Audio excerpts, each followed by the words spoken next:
ഇന്ന് നമ്മൾ ഒരു ചരിത്ര സ്മാരകം കാണാൻ പോവുകയാണ്. അഞ്ച് തെങ്ങ് കോട്ട. ചരിത്രം പരിശോധിക്കുകയാണെങ്കിൽ അഞ്ച് തെങ്ങ് കോട്ടയുടെ പ്രാധാന്യം എന്താണെന്ന് നമുക്ക് ഓരോരുത്തർക്കും മനസ്സിലാകും. തിരുവനന്തപുരം ജില്ലയിലെ ഒരു കടലോര ഗ്രാമമാണ് അഞ്ച് തെങ്ങ്. നമ്മുടെ ഈസ്റ്റ് ഇന്ത്യ കമ്പനിക്ക് വ്യാപാര ആവശ്യത്തിന് വേണ്ടി അന്നത്തെ മഹാറാണിയായ ഉമയമ്മ റാണി കൽപ്പിച്ചു നൽകിയ ഒരു പ്രദേശമാണ്. British East India company 1684 Umayamma റാണിയിൽ നിന്നും അഞ്ച് തെങ്ങ് കോട്ട നിർമ്മിക്കുന്നതിനായിട്ടുള്ള അനുവാദം നേടിയെടുക്കുന്നത്. 1695 ഈ അഞ്ച് തെങ്ങ് കോട്ടയുടെ പണി പൂർത്തിയാകുന്നത്. ഈസ്റ്റ് ഇന്ത്യ കമ്പനി കേരളവുമായി നടത്തിയ ആദ്യ വ്യാപാര ഉടമ്പടിയുടെ പ്രതീകമായാണ് അഞ്ച് തെങ്ങ് കോട്ട തല ഉയർത്തി നിൽക്കുന്നത്. ഈ അഞ്ച് തെങ്ങ് കോട്ട പൂർണ്ണമായും ഒരു വെട്ടുകല്ല് നിർമ്മിതിയാണ്. അപ്പോൾ നിങ്ങൾ കരുതും ഇത് മുഴുവൻ സിമൻ്റ് ആണല്ലോ എന്ന്. അങ്ങനെയല്ല. 20 വർഷം മുമ്പ് മാത്രമാണ് ഈ കോട്ട പൂർണ്ണമായും സിമൻ്റ് ഉപയോഗിച്ച് പ്ലാസ്റ്റർ ചെയ്തത്. അഞ്ച് തെങ്ങ് കോട്ടയുടെ പുറത്തുനിന്ന് നോക്കിയാൽ ഈ കവാടങ്ങൾ മാത്രമേ എനിക്ക് കാണാൻ കഴിയുന്നുള്ളൂ. വലിയ മതിലുകൾ മാത്രം. ഇതിൻ്റെ അകത്ത് എന്താണ് എന്ന് കാണണമെങ്കിൽ നമ്മൾ അകത്ത് തന്നെ പോയി നോക്കേണ്ടിയിരിക്കുന്നു. എന്തായാലും നമുക്ക് അകത്ത് പോയി അകത്തെ വിശേഷങ്ങൾ കാണാം. ഇവിടുത്തെ എൻട്രി ടൈം എന്ന് പറയുന്നത് രാവിലെ 8 മണി മുതൽ 5 മണി വരെയാണ്. കോട്ടയ്ക്കുള്ളിലെ പ്രവേശനം തികച്ചും സൗജന്യമാണ്. അങ്ങനെ ഞാനും ഇച്ചൂസും കൂടി നമ്മുടെ ചരിത്ര സ്മാരകം കാണുന്നതിനായിട്ട് പോവുകയാണ്. കുഞ്ഞു പിള്ളേരും നിർബന്ധമായും ഇതൊക്കെ കണ്ടിരിക്കേണ്ട സ്ഥലങ്ങളാണെന്ന് ഞാൻ വിശ്വസിക്കുന്നു. ഞാൻ അവന് കാണിച്ചു കൊടുക്കുന്നത് നേരെ ദൂരെ നിൽക്കുന്ന ഒരു ലൈറ്റ് ഹൗസ് ആണ് കേട്ടോ. അതിൻ്റെ വിശേഷങ്ങളുമായിട്ട് പിന്നെ വരാം. അങ്ങനെ ഞങ്ങൾ ചരിത്ര ഭൂമിയിലേക്ക് കാല് വെച്ച് കയറുകയാണ്. വലതുവശത്തായി ചരിത്ര ഭൂമിയെക്കുറിച്ചുള്ള ചരിത്രമാണ് ഈ പറഞ്ഞേക്കുന്നത് മുഴുവൻ. ഉമയമ്മ റാണി നമ്മുടെ ബ്രിട്ടീഷുകാർക്ക് നൽകിയ വ്യവസ്ഥകളും കാര്യങ്ങളൊക്കെയാണ് ഈ എഴുതിയിരിക്കുന്നത്. അതുപോലെ നോട്ടീസ് ബോർഡുകൾ, ഇതെല്ലാം വായിച്ചിട്ട് നമ്മൾ നേരെ കോട്ടയ്ക്കുള്ളിലേക്ക് പ്രവേശിക്കുകയാണ്. നമ്മൾ ഒന്നാമത്തെ കവാടം കയറി വരുന്നതാണ്.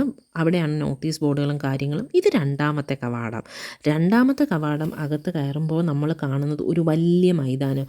അതിന് ചുറ്റുമായി വലിയ മതിലുകൾ. ഏകദേശം 400 ബ്രിട്ടീഷുകാരും 80 സ്വദേശികളും ഇവിടെ ജോലി ചെയ്തിരുന്നു എന്ന് പറഞ്ഞാൽ ആരെങ്കിലും വിശ്വസിക്കുമോ? ചരിതാകൃതിയിലാണ് ഇതിൻ്റെ നിർമ്മിതി. ഒരു വശം കടലിനെ ഫേസ് ചെയ്തും മറുവശം നമ്മൾ കയറി വന്ന റോഡിലേക്കുമാണ് പോകുന്നത്. നമ്മൾ ഈ കാണുന്ന സ്ഥലം മാത്രമേ ഉള്ളൂ കേട്ടോ. ഇതിന് ഇരുവശത്തായി പുൽത്തകിടിയും പൂന്തോട്ടവും പിന്നെ ജലസേചനത്തിനായി ഒരു കിണറും ഒക്കെ ഇവിടെ ഉണ്ട്.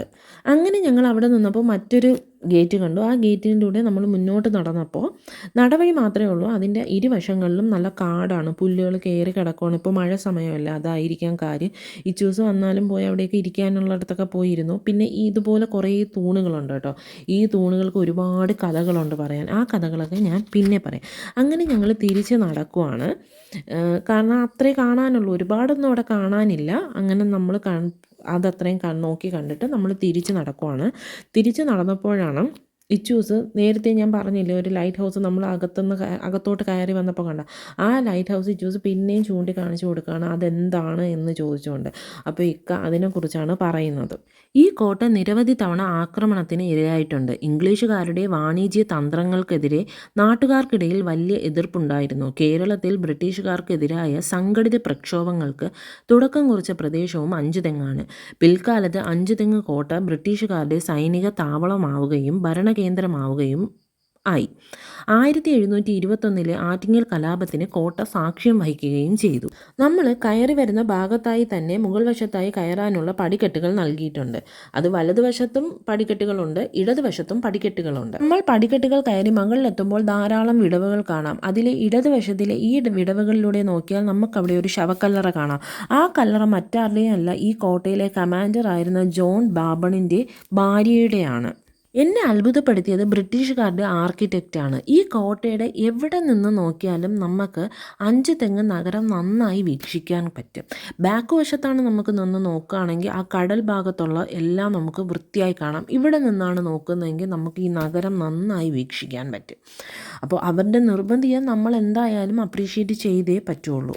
താഴെ ഉള്ളതുപോലെ തന്നെ നല്ല വിശാലമായ സ്ഥലം നമുക്ക് മുകളിലും കാണാം. ഈ വിശാലമായ സ്ഥലങ്ങളുടെ അങ്ങിങ്ങായി നമുക്ക് വിടവുകൾ കാണാം. ഈ വിടവുകൾ എന്തിനാണെന്ന് വെച്ചാൽ പീരങ്കികൾ അടുപ്പിക്കുന്നതിനുള്ളതായിരിക്കും. നമുക്ക് കുറച്ച് ഇമാജിനേഷനും കൂടി ഉണ്ടെങ്കിൽ നമുക്ക് അന്നത്തെ കാലഘട്ടത്തിലെ ബ്രിട്ടീഷുകാരും നാട്ടുകാരും എല്ലാം തമ്മിലുള്ള യുദ്ധമൊക്കെ ഇവിടെ നടക്കുന്നതിനെ കുറിച്ചൊക്കെ നമുക്കൊന്ന് ഇമാജിൻ ചെയ്യാം കേട്ടോ. അങ്ങനെ നമ്മൾ ഒരു വിടവിലൂടെ പുറത്തോട്ട് നോക്കിയാൽ നമുക്ക് എന്ന് വെച്ചാൽ പല ഭാഗത്തുനിന്ന് ധാരാളം വിടവുകളുണ്ട്. അപ്പോൾ ഇന്ന് ആലോചിച്ച് നോക്കിയാൽ ഈ ബ്രിട്ടീഷുകാരുടെ ഈ നിർമ്മിതിയെക്കുറിച്ചുള്ള കഴിവ്, അവരുടെ ഒരു ഇമാജിനേഷൻ പവർ, അതാണ് നമ്മൾ ചിന്തിക്കേണ്ടത്. അഞ്ചുതെങ്ങ് കോട്ടയുടെ ബാക്ക് സൈഡ് കടലിനെ ഫേസ് ചെയ്താണ് നിൽക്കുന്നത്. അന്ന് വാണിജ്യ ആവശ്യങ്ങൾക്കെല്ലാം കപ്പലടുപ്പിക്കുന്നതിന് വേണ്ടിയുള്ള എളുപ്പമാർഗ്ഗമായിരുന്നു കടലിൻ്റെ അടുത്തുള്ള ഈ കോട്ട എന്ന് വേണമെങ്കിൽ നമുക്ക് പറയാം. പക്ഷേ അന്ന് ഈ സ്ഥലം എല്ലാം തുറസായ സ്ഥലങ്ങളായിരുന്നു. പക്ഷേ ഇന്നിവിടെ തിങ്ങിപ്പാർത്ത വീടുകളാണ്. ഇവിടെ ധാരാളം തൂണുകൾ കാണാമെന്ന് പറഞ്ഞില്ലേ? ഈ കാണുന്ന തൂണുകൾ ബ്രിട്ടീഷുകാർക്കെതിരെ നിൽക്കുന്നവരെ കെട്ടിയിട്ട് ക്രൂരമായി ഉപദ്രവിക്കുന്ന തൂണുകളാണെന്നാണ് പറയുന്നത്. അപ്പോൾ ഒന്ന് നോക്കി, അവരുടെ ത്യാഗത്തിൻ്റെയും സഹനത്തിൻ്റെയും സ്വാതന്ത്ര്യമാണ് നമ്മൾ ഇന്ന് അനുഭവിക്കുന്നത്. ഇവിടെ വിശേഷ ദിവസങ്ങൾ, ഓഗസ്റ്റ് 15 പോലുള്ള വിശേഷ ദിവസങ്ങളിൽ ഇവിടെ കൊടി ഉയർത്തും. ഒരേ സമയം 4 വശത്തേക്കും എത്തിച്ചേരാനുള്ള രീതിയിലാണ് വഴി ഒരുക്കിയിരിക്കുന്നത്. സത്യം പറഞ്ഞാൽ പട്ടാളക്കാർക്ക് ഒരു ദിശയിൽ നിന്നും മറ്റൊരു ദിശയിലേക്ക് വളരെ വേഗം എത്തിച്ചേരാൻ കഴിയും. ബ്രിട്ടീഷ് ഭരണത്തിന് ശേഷം തിരുവിതാംകൂറിൻ്റെ ഭാഗമായ കോട്ട 1921 അന്നത്തെ സർക്കാർ ദേശീയ പ്രാധാന്യമുള്ള സ്മാരകമായി പ്രഖ്യാപിക്കുന്നത്. ഇപ്പോൾ വൈകുന്നേരം 5 മണിയായി. കോട്ടയടിക്കാനുള്ള ടൈമായെന്ന് പറഞ്ഞല്ലോ. രാവിലെ 8 മണി മുതൽ വൈകുന്നേരം 5 മണിയാണ് ഇതിൻ്റെ ഓപ്പണിംഗ് ടൈം എന്ന് പറയുന്നത്. ഇപ്പോൾ 5 മണിയായതുകൊണ്ട് തന്നെ ഞങ്ങൾ പുറത്തേക്ക് ഇറങ്ങി. അപ്പം നിങ്ങൾക്ക് ഞങ്ങളുടെ വീഡിയോ ഇഷ്ടപ്പെടുവാണെങ്കിൽ നിങ്ങളൊന്ന് ലൈക്കും ഷെയറും സബ്സ്ക്രൈബും ചെയ്തേക്കണേ. Anyway, thank you for watching. Bye bye.